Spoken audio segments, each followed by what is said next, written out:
Dr. Babasaheb Ambedkar Open University.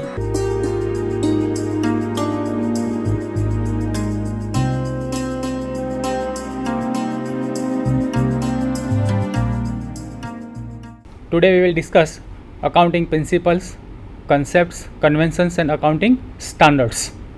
So now first of all let us discuss that why the accounting principles, conventions and conventions are necessary. So first of all let us discuss what is the need of accounting concept, conventions and principles. So first of all let us think about the situation that under this situation can you say that this accounting can be fair or not, or the profit which is revealed by the profit and loss account and the balance sheet which shows the assets and liabilities are true or not. So first let us discuss that suppose a bank grants a loan to a business firm and the firm is closed down before repaying the loan. Now in this situation that if any firm borrows the loan from the bank grants loan, so whenever the bank grants loan, bank assumes that the firm will be continued even for the longer period of time than the loan period for which the loan is granted. So that is more important that every person who is dealing with your business is assumed that your firm will be continued for a longer period of time.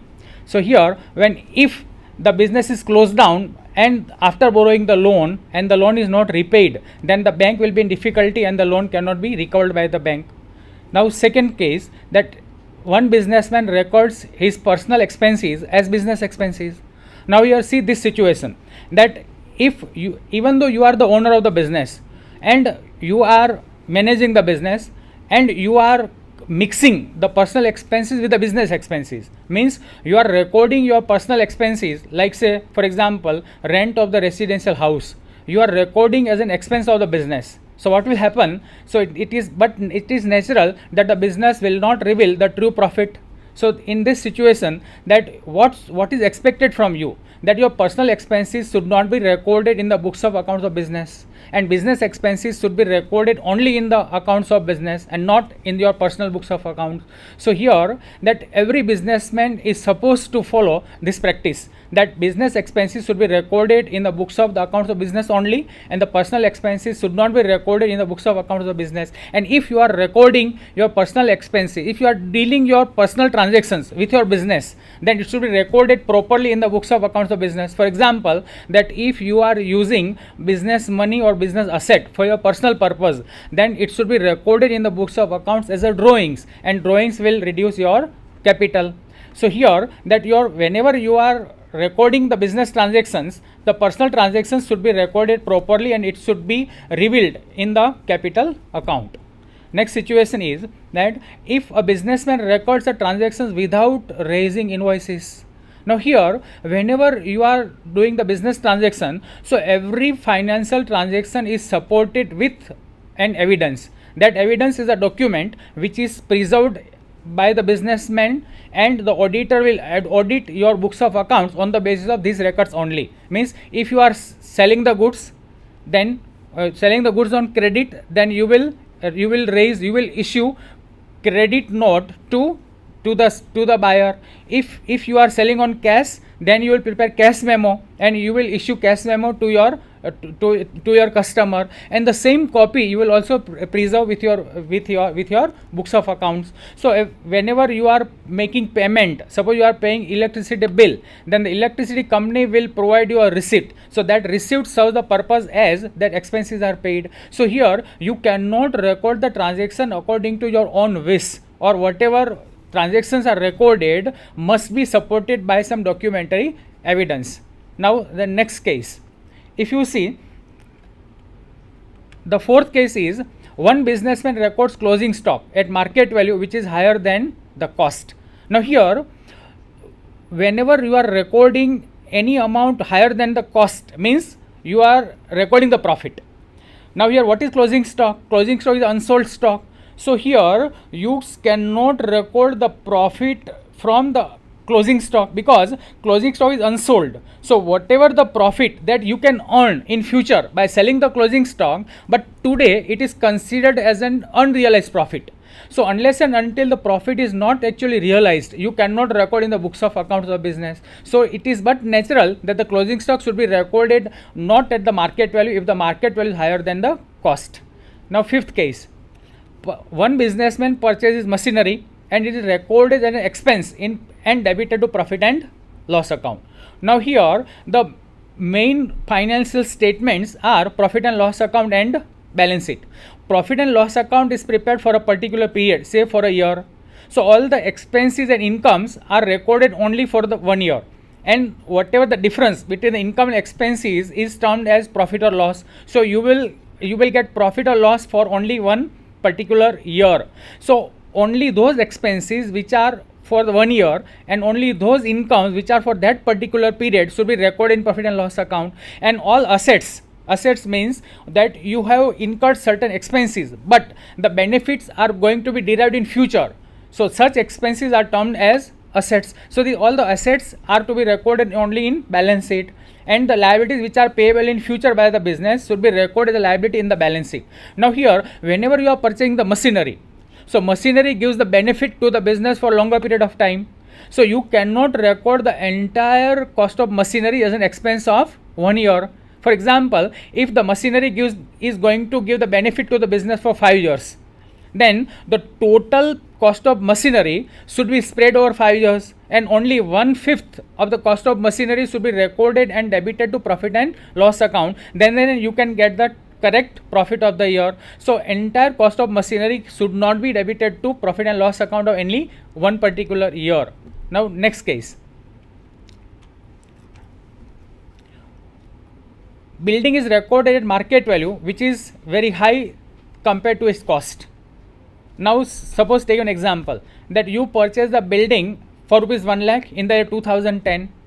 Now in the year 2014, the market value of building has been increased many folds. So the market value of the cost of 1 lakh of building in 2010 is rupees 5 lakh in 2014.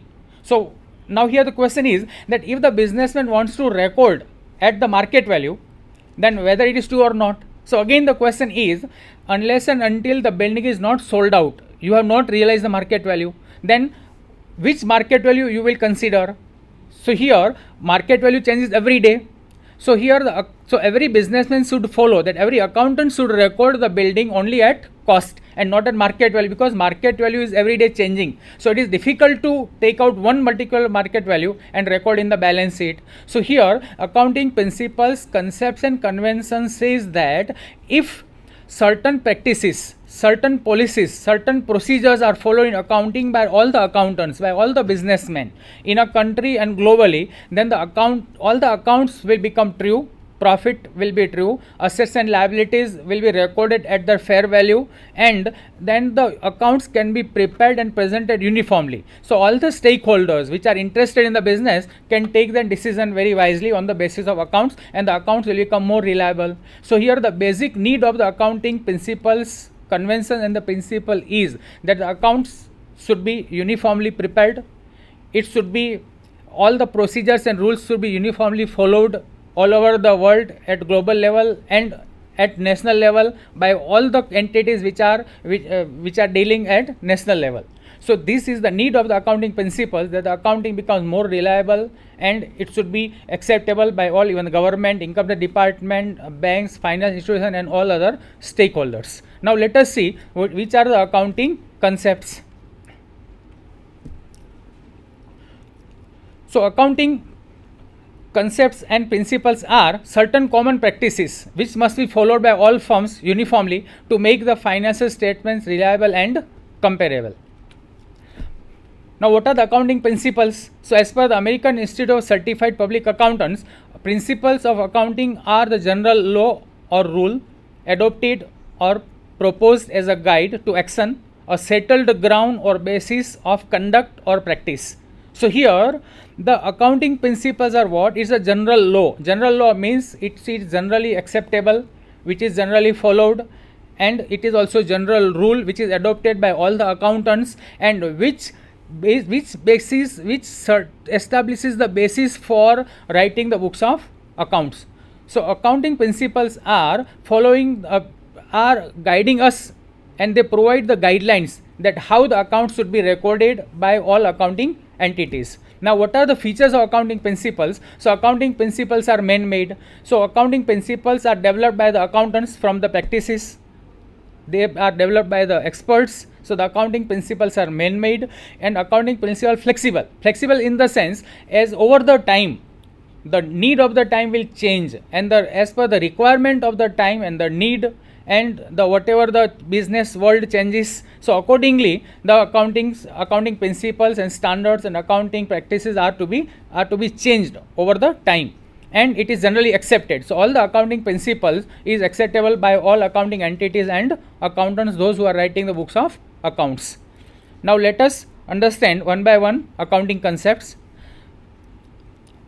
So first accounting concept is business entity concept. So here now perceive a situation that you are a businessman, you have floated a business, you are running a business.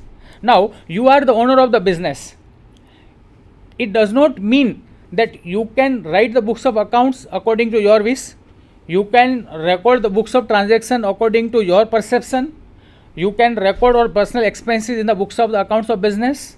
So here, in order to make the accounts more reliable, it is assumed that the business and its owner are two separate different entities. So whatever the assets, so here whenever you are starting the business, you should give a particular name to your business. XY Brothers, XY and Z Son and Sons, or limited company or private limited company. So you are giving particular name to the business. So all the stakeholders they can identify your business by a particular name of the business and not by your personal name. So here the business is considered as a separate entity than its owners. So here even the business perceives that its owner is a creditor, internal creditor, which has contributed to the business in the form of capital. So capital which is contributed by the owner is considered as an internal liability of the business, in the sense that it is the responsibility of the business to utilize the capital which is provided by the owner in a profitable manner, and utilize the capital in efficient manner, and reward the businessman in the form of profit. The same way, that's why the capital which is contributed by the businessman is recorded as liability in the books of accounts of business. Then also all the business transactions are recorded from the viewpoints of business and not from the viewpoint of firm. So even if suppose businessman is entitled to take salary from the business, salary which is taken by the businessman personally, for businessman it is an income. But at the same time, as the salary is paid by the business, it is recorded in the books of the business as an expense, as the salary is paid by the business to the businessman. So transactions are recorded from the viewpoint of business and not from the viewpoint of the owner. Here the owner is considered as an creditor, or the business considers the capital contributed by the owner as internal liability. So the business entity assumes that the owner and the business are two distinct entities, and all the transactions are recorded from the viewpoint of business, whether it is an income or expense or asset or liability. So it is defined, or it is identified by the business only from the viewpoint of business. Next, going concern concept. So as we said in the first cases, that if a businessman borrows the loan and the business is discontinued, then the bank cannot recover the loan. So here as per the going concern concept, all the parties which are dealing with your business, they assume that you are going to continue your business for an indefinite period of time, and you are not going to close down the business or not scale down its operation significantly. So here all stakeholders, they perceive that the business will continue for the longer period of time, and they will not hesitate to make the transactions with you. So here it is assumed that the business will be continued for longer period of time and not for a certain period of time. Next concept is money measurement concept. So how you will record the transaction in the books of accounts of business. Suppose you have purchased 5 kg of, say 5 kg of material in which you are dealing. Now how will you record? So you have to record that 5 kg multiplied by price per kg. 5 kg multiplied 20 rupees per kg is equal to rupees 100. So in the books of the accounts, it is not recorded as 5 kg, but it is recorded as rupees 100. Suppose you have purchased 1 table, 2 chairs in the business. So it is not recorded as 1 chair or 2 tables, but it is recorded at the price in rupee value which is paid by you for purchasing the assets and only any assets and liabilities. So here it should be kept in mind that all transactions must be converted in money value, and then it is recorded in books of accounts in terms of rupee value. So rupee here, or the money, serves as a common denominator. Now here the question will arise that if any qualitative aspects which cannot be measured in terms of money value, though these quality aspects are connected with the business. For example, efficiency of a manager, honesty of the staff. So this honesty, efficiency, you cannot convert into money value, so it cannot be recorded in the books of accounts at all. So qualitative aspects cannot be recorded, as they cannot be measured in terms of money value. At the same way, if you have taken a goods, you have received the goods for which no price is paid, if that, like goods received as free sample, so no cost is paid, so it won't be recorded in the books of accounts at all, right? So thank you. Now the next accounting concept we'll see in the next session. Dr. Baba Sahib Ambedkar Open University.